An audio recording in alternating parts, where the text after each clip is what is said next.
And this is Morehouse. Let's hear it for more.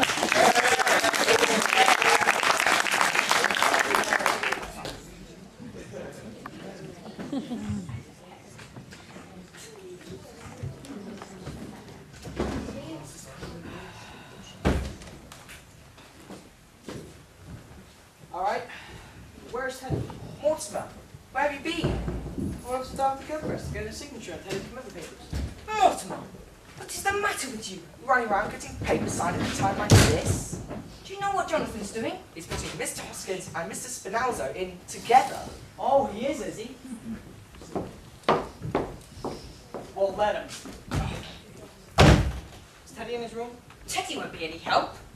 When he signs his commitment papers, then I can tackle Jonathan. What have they got to do with it? Look, you had to go tell Jonathan about those 12 breaks, right? If I can make Teddy responsible, I can protect you. Don't you see? No, I don't see. And we pay tax to have the police protect us. I'll be back down in a minute. Come, Martha, go to the police. All right. The police. You can't go for the police. Why can't we? Because if you tell the police about Mr. Hoskins, they found Mr. Spinalzo too. And that might make them curious. They found the other 12 gentlemen. Mortimer, we know the police way better than you do. I don't think they'd pry into our private affairs if we asked them not to. But if they found the 12 graves, they'd have to report to headquarters. I'm not so sure they'd bother. If they did, they'd have to write a very long report. And if there's one thing a policeman hates to do, it's to write. I can't depend on that. It might leak out. And you can't expect the judge and jury to understand. Judge Coleman would. We know him very well. He always comes to church to pray just before elections. He's coming here to tea someday. He promised. Oh, Happy, we must speak to him about that. His wife died a few years ago. It's left him very lonely. Well, come on, Martha. No! You can't do this. I won't let you. You cannot leave this house and you cannot have Judge Coleman to tea. Well, if you're not going to do something about Mr. Spinalzo, we are. I am going to do something. We may have to call the police in later, but if we do, I want to be ready for them. You have to get Jonathan out of this house. And Mr. Spinalzo too. All right. Will you please let me do this my own way? Now I've got to see Teddy. They're not out of here by morning, Mortimer. We're going to the police. They'll be out. I promise you that. Now please, go to bed, will you? And for God's sake, get all those clothes. You look like Dracula's daughters. That's a relief, isn't it, Abby? Yes. If Mortimer's really going to do something at last, then Jonathan's just going to lot of unnecessary trouble. That's it. Oh, Jonathan, Francis, stop what you're doing. It's all done. Did I hear Mortimer? It's going to have to be undone. You're going to be out of it by morning. Oh. I promised. Are we? Well, in that case, you and Aunt Martha can go to bed. Have a pleasant night's sleep. Yes. Come, Ellie. Good night, aunties. Not good nights, Jonathan. Goodbye.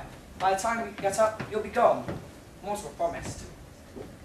And he has a way of doing it too. Then Mortimer is back? Oh yes, he's up here talking to Teddy. Goodbye. Bye, Perhaps Jonathan. you'd better say goodbye to Mortimer. Oh, you'll see Mortimer. Yes, I'll see Mortimer. Oh! That's all fixed up. Smooth like a lake. Nobody will ever know they were down there. That bed feels good already.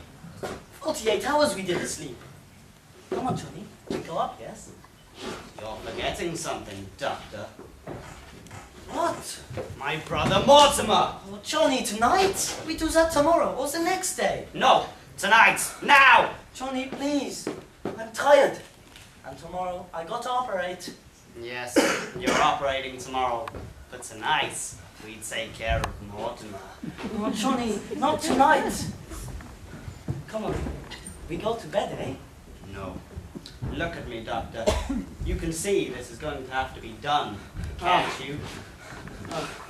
I know that look.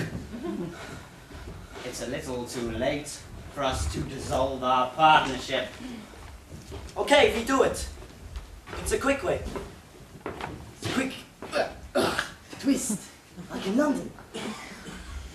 No, Doctor. This calls for something special. I think perhaps The Melbourne method. No, Johnny, not that. 2 hours. And when it was all over foot, the fellow in London was just as dead as the fellow in Melbourne. And so what? Too fast in London. There was no aesthetic satisfaction in it. But Melbourne, there was something to remember. Remember? Oh, I wish I didn't. No, Johnny, not Melbourne, not me. Yes, Doctor. Where are the instruments? I won't do it, Johnny, I won't do it. Get your instruments! No, Johnny. Where are they? Oh, yes. You hid them in the cellar. Where? I won't tell you. Oh, fine one, Doctor.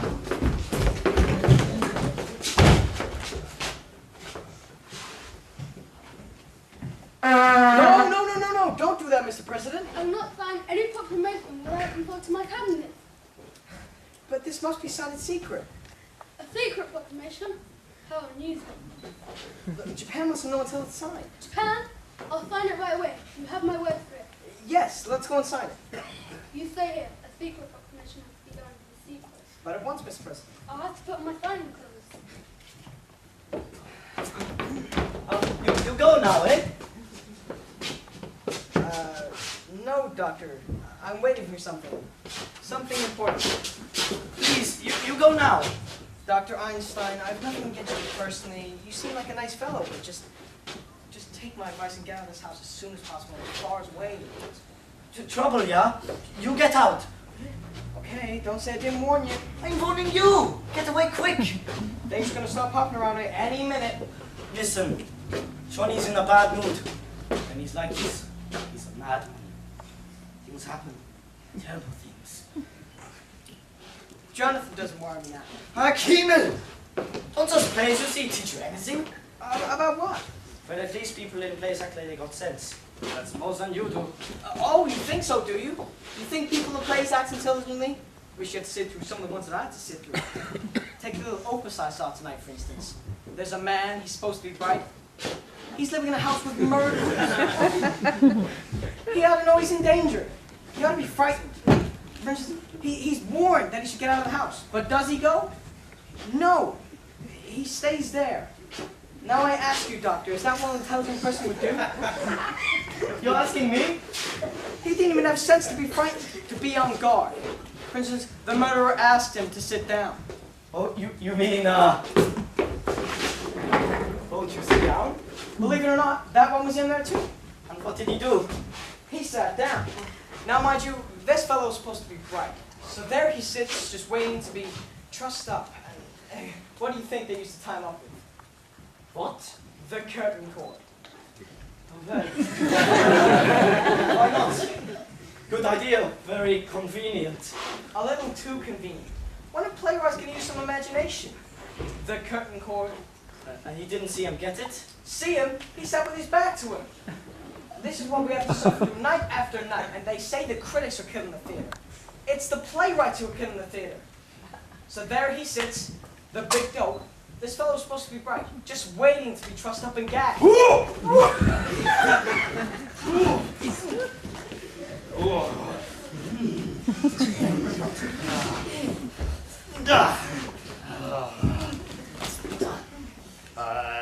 right about that fella. He wasn't very bright.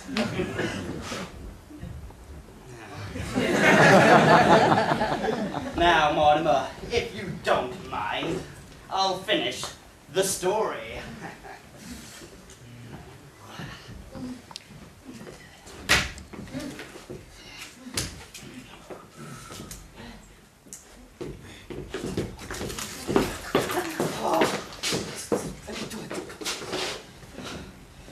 Mortimer, I've been away for 20 years, and not once in that time, my dear brother, were you out of my mind. In Melbourne one night, I dreamed of you. When I landed in San Francisco, I felt a strange satisfaction. Once more was I in the same country as you.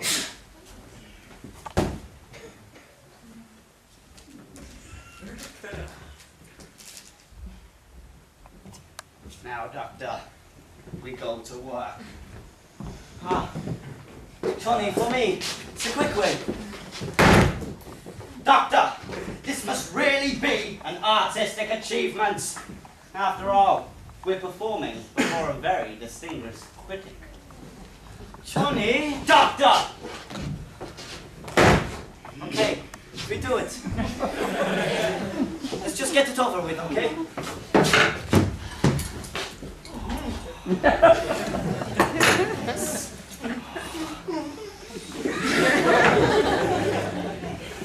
All ready for you, Doctor.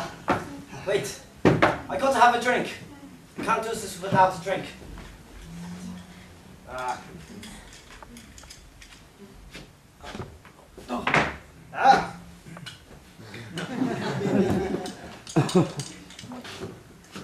No! Pull yourself together, Doctor! I got to have a drink. Wait a minute. When we walked in here this morning, there was wine here, remember? Yes? Where did she put that? Look, Johnny, we got a drink. Oh. That's all there is. I'll split it with you. We both need a drink. One moment, Doctor, please. Where are your manners? Mortimer, I realize now it was you who brought me back to Brooklyn. Doctor, to my dear dead brother. Damn that idiot! Goes next. That's all. He goes next. No, Johnny, not Teddy. That's where I stop. Not Teddy. We get to Teddy later. We don't get to at all. Now we've got to work fast. Yeah, Johnny, the quick way, eh? Yes, Doctor. The quick way. Hey! Quit blowing that horn. It's okay, officer. We're taking the bugle away from him. There'll be hell to pay in the morning. I promised I wouldn't do that no more. It won't happen again, officer. Good night. I better speak to myself. Where are the lights? Hey! You stood me up. I went an hour at Kelly's View. What happened to him? He was explaining the play he saw tonight. This is what happened to the fellow in the play. Did they have that in the play you saw tonight? Gee, they practically stole that from the second act of my play. I better begin at the beginning. It starts off from my mother's bedroom, where I was born. One second. Where I was born. Only, I ain't born.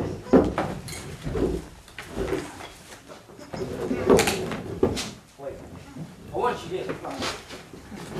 What starts off from my mother's bedroom? Oh mate, she's all mate. And then walks this man with a big black mustache. He turns to her and says, Mr. Toby, will you marry me? He doesn't know she's pregnant.